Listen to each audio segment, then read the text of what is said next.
धर्म से कमाओ, नमक रोटी खाओ। जरूरी नहीं कि हलवा पूड़ी खा करके हम जिए, जरूरी नहीं है कि हम बहुत वैभव संपन्न रहें। ये 4 दिन की चांदनी है, मरे तो कुछ नहीं है। बैंक में, संसार का संसार में, आपने जो कर्म किए वो फल आपको भोगना पड़ेगा। तुम गलत नहीं हो, अपने विचारों को शुद्ध रखो। तो धर्म से चलोगे, ठीक चलोगे तो हो सकता है आज तुम्हें कष्ट लगे, ऐसा लगे कि भगवान हमको क्यों नहीं दे रहे हैं सुख वैभव जो मैं चाहूं। लेकिन देखो सामने वाला गलत कर रहा है, अधर्म कर रहा है, बहुत फल फूल रहा है। वो फल फूल नहीं रहा, वो हाइलोजन की तरह चमकेगा, फ्यूज हो जाएगा और तुम दीपक की तरह जलोगे, बराबर तुम्हें आनंद प्राप्त होता रहेगा। ये मनुष्य जीवन स्त्री मांगने के लिए मिला है क्या? पुरुष मांगने के लिए मिला है क्या? अरे उनको मांगो जिसके मांगने के बाद मांग मिट जाए। उससे क्या तृप्ति हो जाएगी क्या? इनके ब्याह हो गए, वो कृतकृत्य हो गए हैं क्या? वो बोलते हैं आपका छुनाथ न चाहिए मोरे क्या?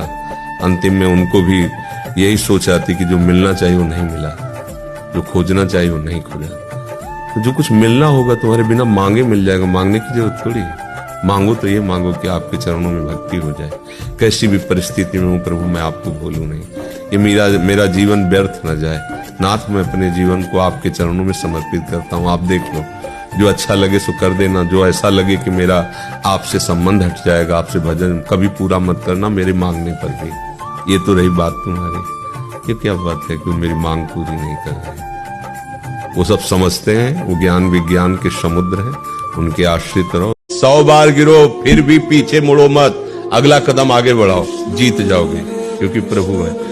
नहीं, हर परिस्थिति को सहने के लिए तैयार रहो। भगवान के जन हो, ऐसे छोटी मोटी बात आई रो दिया बच्चों की तरह नहीं। 100 बार गिरेंगे फिर भी हम चढ़ाई करेंगे इस पर। इसका अभ्यास है हमको नष्ट करने का। एक बार बोला आपने राधा, एक बार जीवन में, चाहे जिस भाव से बोला, तो जब आप मरोगे तो वही यमराज स्वरूप है, वही धर्मराज स्वरूप है। धर्मराज बड़ा शांत गंभीर स्वरूप, महान वैष्णव, यमराज बड़ा ही विकराल रूप। पापियों के लिए यम है और धर्मात्माओं के लिए धर्मराज है। उनके रजिस्टर में जितना सब कुछ भरा हुआ है, एक राधा नाम बोला, राधा। अब सामर्थ्य नहीं है उनकी कि एक नाम का हिसाब कर सके। एक बार तुम्हारे जीवन में यदि नाम लिख गया है, किसने बोला था या सुना था, तो दुर्गति शब्द तो खत्म हो गया तुम्हारे जीवन का। विश्वास करो, ये दुर्गति शब्द नहीं रहेगा। एक नाम, बस सबसे बड़ी बात है कि इस पर विश्वास की आवश्यकता है।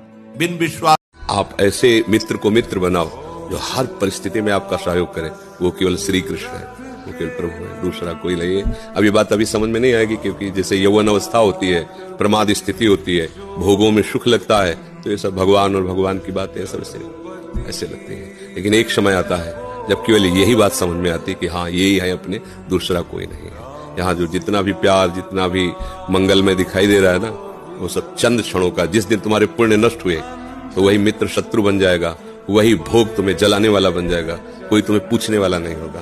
दिन है तो रात आएगी, रात है तो निश्चित दिन आएगा। आज असफलता है तो निश्चित कल सफलता होगी। आज सफल हो तो कल असफल होने के लिए तैयार रहो। वो क्रम है ऐसे। और सफलता असफलता में दोनों समान भाव रखता है, वही महात्मा है। नहीं, सुख दुखे समय कृत्वा लाभा लाभो जया जयो, जय और पराजय में जो समान भाव रखता है वही भगवान का भक्त है। तो समझ लीजिए आप। अधर्म थोड़ी देर तुम्हें लगेगा फलते फूलते, और उसका परिणाम है नाश। धर्म थोड़ी देर लड़खड़ाते नजर आएगा, लेकिन उसका परिणाम है लक्ष्य पर पहुंच जाना। इसलिए अधर्म की तरफ गति मत बढ़ाओ, वर्तमान में बढ़ने की, उन्नति की बात मत देखो, भविष्य को देखो। तुम्हारा भविष्य मंगलमय होगा। बुद्धिमान पुरुष, विवेकी पुरुष भविष्य को देखते हैं, और जो मूर्ख होता है वो अभी को देखता है। अभी खाओ, अभी मौज लो, लेकिन आगे बुद्धिमान अभी हम खा रहे हैं, मौज ले रहे हैं, लेकिन आगे क्या होगा, इसका परिणाम क्या होगा। जो विवेकी वो परिणाम देखता है, जो अविवेकी वर्तमान में। तो इसलिए सावधान रहो, भगवान का आश्रय लो, और ये कभी मत सोचो कि भगवान नाराज होते हैं। वो जो भी प्रतिकूलता देते हैं हमारे मंगल के लिए देते हैं, हम समझें।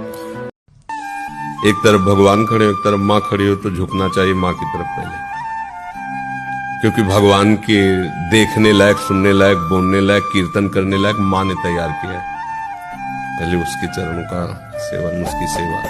जब कैसे कैसे निर्दयी लोग हैं, माता पिता वृद्ध हैं और तुम देश विदेश घूम रहे हो, मनोरंजन कर रहे हो, उनको जरूरत है, उनको अनाथालय में भेज दिया। अगर तुम्हें उस समय अनाथालय में भेज दिए होते तो तुम्हारी क्या दशा होती।